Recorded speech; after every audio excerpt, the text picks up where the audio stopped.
জন্য আমরা যেন অহংকার প্রদর্শন না করি। অহংকার আল্লাহর চাদর,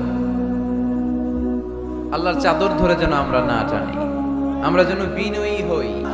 ক্ষমতা আমার এলাকা, আমার বাড়ি, আমার গাড়ি, খায়া ফেলামু আছে না নাই? কিসের বাড়ি তোর? কিসের ক্ষমতা তোর? ক্ষমতার মালিক একজন, চিল্লায় বলো তিনি কে? ক্ষমতা অর্জনের প্রতিযোগিতা, ক্ষমতার দাপট দেখানোর প্রতিযোগিতা, ক্ষমতার লড়াইয়ে টিকে থাকার প্রতিযোগিতা। সব আমার আমার, এই আমার আমার কথাটা খুব খারাপ। এখন থেকে আমার না বলে আমাদের বলবে। কি বলবেন? আমাদের। তাহলে অহংকার একটু কমবে। মানুষের অহংকার থাকা উচিত না। হাল আতা আলাল ইনসানি হিনুম মিনাদ দাহর লাম ইয়াকুন শাইআম মাযকুরা। মানুষ কি তার সৃষ্টির দিকে একটু নজর করে তাকায় না? সে কি ছিল? সৃষ্টির শুরুতে সে উল্লেখ করার মতো কিছুই ছিল না। মুতাওয়াদি কানা রাসূলুল্লাহ সাল্লাল্লাহু আলাইহি ওয়াসাল্লাম মুতাওয়াদিআন জিদ্দান। অত্যন্ত বিনয়ী ছিলেন আল্লাহ রাসূল সাল্লাল্লাহু আলাইহি ওয়াসাল্লাম। কখনো অহংকার দেখাতেন না, কখনো অহংকার প্রদর্শন করতেন না। অহংকার করা হচ্ছে শয়তানের খাসলাত, ঠিক কি না? খালাকতানি মিন নার ওয়া খালাকতাহু মিন তিন। সে লজিক খাটাইছে আল্লাহর সাথে। আল্লাহর সাথে লজিক খাটানো যাবে? আল্লাহ বললেন সেজদা দাও, আদমকে সেজদা দাও, সব ফেরেশতারা সেজদা দিল। শয়তান যুক্তি খাটালো, খালাকতানি মিন নার, আল্লাহ তুমি আমাকে তৈরি করেছো আগুন থেকে, ওয়া খালাকতাহু মিন তিন, আদমকে তৈরি করেছো মাটি থেকে। মাটির বৈশিষ্ট্য রেখে দিলে নিচে টপাস করে পড়ে, আর আগুন জ্বালিয়ে দিলে উপরে দাউ দাউ করে উপরে উঠে যায়। তো যেটা ঊর্ধ্বগামী এটা নিম্নগামীকে কখনো সেজদা করতে পারে না। এই লজিক খাটাই আসে শেষ, ওর দুনিয়াও শেষ, আখিরাতও শেষ। আল্লাহর আদেশের ক্ষেত্রে কোনো লজিক নাই। সামি'না ওয়া আতা'না, শুনলাম মানলাম। আল্লাহ আদেশ করেছে, এই আদেশের উপরেই থাকতে হবে। বরকত আছে না নাই? এজন্য আমরা যেন অহংকারী না হই, আমরা যেন বিনয়ী হতে পারি। আল্লাহ তুমি তৌফিক দান করো। তাহলে গর্ব করার মতো, অহংকার করার মতো এই দুনিয়ায় আমার কিছু আছে? ওয়া খুলিকাল ইনসানু দাঈফা। কেন এই মেসেজগুলো আমরা মনে রাখি না? আমরা তো দুর্বল। আমরা কি সবাই বলেন? পিছনের ওনারা অনেক সবল, এজন্য দুর্বল বলতে লজ্জা পাচ্ছে। আমরা কি শুধু কি দুর্বল? দুর্বলের ঘরের দুর্বল। আমি দুর্বল, আমার বাবা দুর্বল, আমার দাদা দুর্বল, আমার 14 গোষ্ঠী দুর্বল। এজন্য আমরা দুর্বলের ঘরের। এই মাহফিলের পেছন থেকে কেউ যদি বলে হুজুর সাপ, কি বলছে? আসলে সাপ নাই, খালি কইছে সাপ। এরপরে মুজাহিদদেরকে আর খুঁজে পাওয়া যাবে না, সব দৌড়। সাপ বাদ দেন, বাবা ব্যাং চিনেন? চেনেন না? নারায়ণগঞ্জে নাই না? বাবা ব্যাং কি করে? লাফায় না? সাপ না, সাপ তো অনেক ভয়ঙ্কর। বাবা ব্যাং, দুইটা বাবা ব্যাং এদিকে, দুইটা এদিকে, আর বাকি দুইটা এদিকে। 6টা বাবা ব্যাং যদি ছেড়ে দেয় কি হবে?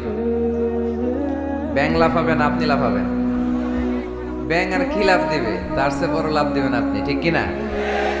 তো এই তো আমাদের ক্ষমতা। ভূমিকম্প আসলে সব দৌড়।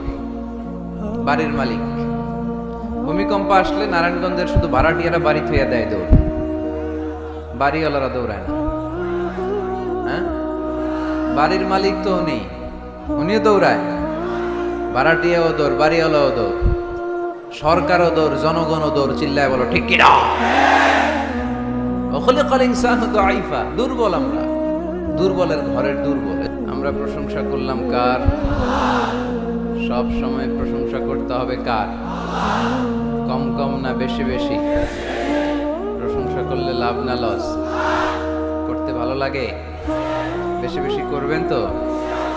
মসজিদে নববীতে আল্লাহ রাসূল সাল্লাল্লাহু আলাইহি ওয়াসাল্লাম নামাজের ইমামতি করছেন। আল্লাহু আকবার বলে সালাত শুরু করলেন, রুকু করলেন। রুকু থেকে মাথা তুলে আল্লাহ রাসূল সাল্লাল্লাহু আলাইহি ওয়াসাল্লাম বললেন সামি আল্লাহু লিমান হামিদা। পেছনে থাকা সাহাবারা, মুসল্লিরা পড়ে উঠল রব্বানা ওয়ালাকাল হামদ। ফিসফিস করে এক সাহাবী বললেন হামদান কাসীরান তাইয়িবান মুবারাকান ফীহি। উনি ছাড়া এটা কেউ পড়ে নাই, শুধু উনিই বললেন। সালাত শেষে আল্লাহ রাসূল সাল্লাল্লাহু আলাইহি সাল্লাম জিজ্ঞেস করলেন, আমি যখন সামি আল্লাহু লিমান হামিদা বলে মাথা তুলেছি, সব সাহাবারা পড়েছে রব্বানা ওয়ালাকাল হামদ। কে যেন অতিরিক্ত বাড়িয়ে পড়েছে হামদান কাসীরান তাইয়িবান মুবারাকান ফি। কে পড়েছো? দাঁড়াও, দাঁড়ায় না, ভয়। আল্লাহ রাসূল সাল্লাল্লাহু আলাইহি ওয়াসাল্লাম অভয় দিলেন। তারপর সে সাহাবী হাত তুললেন, বললেন, ইয়া রাসূলুল্লাহ, এই অতিরিক্ত 4টা তাসবিহ আমি পড়েছি। আল্লাহ রাসূল সাল্লাল্লাহু আলাইহি ওয়াসাল্লাম বললেন, কেন পড়েছো? আমি তো শিখাই নাই, কই পেলে? সাহাবী বললেন, ইয়া রাসূলুল্লাহ, আল্লাহর তাসবিহ আমার কম পড়তে ভাল লাগে না, আমার পড়তে মনে চাই বেশি বেশি। তাই নিজ থেকে এটা বানিয়ে, যেহেতু চমৎকার অর্থবোধক, অর্থ সুন্দর, আমি নিজ থেকে বানিয়ে পড়েছি। আল্লাহ রাসূল সাল্লাল্লাহু আলাইহি ওয়াসাল্লাম বললেন, ভয় নেই, তোমরা দেখোনি আমি দেখেছি সালাতরত অবস্থায় আল্লাহ রাসূল ইরশাদ করলেন, বিদআতা ওয়া সালাসিনা মালাইকা, 30-এরও অধিক ফেরেশতাকে আমি দেখেছি, ইয়াবতাদিরুনাহা আইয়ুহুম ইয়াকতুবু আউওয়ালা, কে কার আগে তোমার এই অতিরিক্ত 4টা তাসবিহর সওয়াবটা আল্লাহর আরশে পৌঁছে দিবে, এ নিয়ে আকাশে ফেরেশতারা প্রতিযোগিতা করছিল। এজন্য আল্লাহর প্রশংসাকে আমরা কম কম করব না বেশি বেশি? আল্লাহর নেয়ামতের শুকরিয়া আদায় করে শেষ করা যাবে? ওয়া ইন তাউদ্দু নি'মাতাল্লাহি লা তুহসুহা, তোমরা যদি গুনতে শুরু করে দাও যে আল্লাহ কত নেয়ামত দিয়েছে, গুণে শেষ করা যাবে না। এজন্য সব সময় প্রশংসা করতে হবে একজন সত্তার, তিনি কে? লা ইন শাকারতুম লা আযীদান্নাকুম ওয়া লা ইন কাফারতুম ইন্না আযাবি লাশাদীদ, যদি আমি আল্লাহ শুকরিয়া করো, আমি আল্লাহ তোমাদেরকে নেয়ামত বাড়িয়ে দেব, আর যদি না শুকরি করো তাহলে জেনে রেখো আমার আযাব বড় ভয়ঙ্কর। আমি আল্লাহ সব সময় ধরি না, ধরলে ধরে ধরে ধরে না, ধরলে আল্লাহ ছাড়ে না, খবরদার। এজন্য আমরা যেন নাফরমানি বাদ দিয়ে ভালো হয়ে যাই। যাহারাল ফাসাদু ফিল বাররি ওয়াল বাহর বিমা কাসাবাত আইদিন নাস, জলে স্থলে যে ফাসাদ, অশান্তি, অগ্নিকাণ্ড, জলোচ্ছ্বাস, এগুলো আমাদের হাতের কামাই। এগুলো কার হাতের কামাই? আমাদের। আমরা যদি আল্লাহওয়ালা হয়ে যাই, আসমান জমিনের সব বরকতের দরজা খুলে দিবে কে? আর তা না হলে আযাব আর গজব আমাদেরকে পাকড়াও করবে। এমন এমন আযাব আমাদের সমাজে এখন আসছে, আগে এগুলোর নামও শুনি নাই, ঠিক কিনা? গত কয়েক মাস আগে আমি তখন মালয়েশিয়া, পত্রপত্রিকায় দেখলাম যে ডেঙ্গু জ্বরে মানুষ মইরা সব শেষ বাংলাদেশ, তাই না? জলজন্ত তাজা তাজা প্রাণগুলো আমরা হারালাম ডেঙ্গু জ্বরে। জ্বরের নাম কি? সবাই বলেন। মশার নাম কি? মশাও ডেঙ্গু? মশার নাম, জ্বরের নাম আগে শুনছি, আমার দাদারা শুনছিল, আমার নানীরা শুনছিল এগুলা? এই যে একটার পর একটা আসে। কিছুদিন আগে আসছে বুলবুল, না? কি নাম এটার? বুলবুল, ঘূর্ণিঝড় বুলবুল। তার আগে আসছিল নার্গিস, তার আগে আসছিল মহাসেন, আছে না নাই? এগুলো আমাদের হাতের কামাই। এজন্য পথ দুইটা, একটা ডান দিকে চলে গিয়েছে, এটা চলে গিয়েছে জান্নাতে, আর একটা বাঁ দিকে, এটা চলে গিয়েছে জাহান্নামে। জান্নাতের একটা পথ, জাহান্নামের আরেকটা পথ। So now the decision is yours, সিদ্ধান্ত আমাদের, সিদ্ধান্ত আপনাদের। আপনি কোন পথে যাবেন, ডানে না বায়ে? আর আওয়াজ করে বলে। ডানে আছে ক্ষমা, আর আছে জান্নাত। ওয়াসারিউ ইলা মাগফিরাতিন মির রাব্বিকুম ওয়া জান্নাতিন আরদুহা আস-সামাওয়াতু ওয়াল আরদ উইদ্দাত লিল মুত্তাকিন।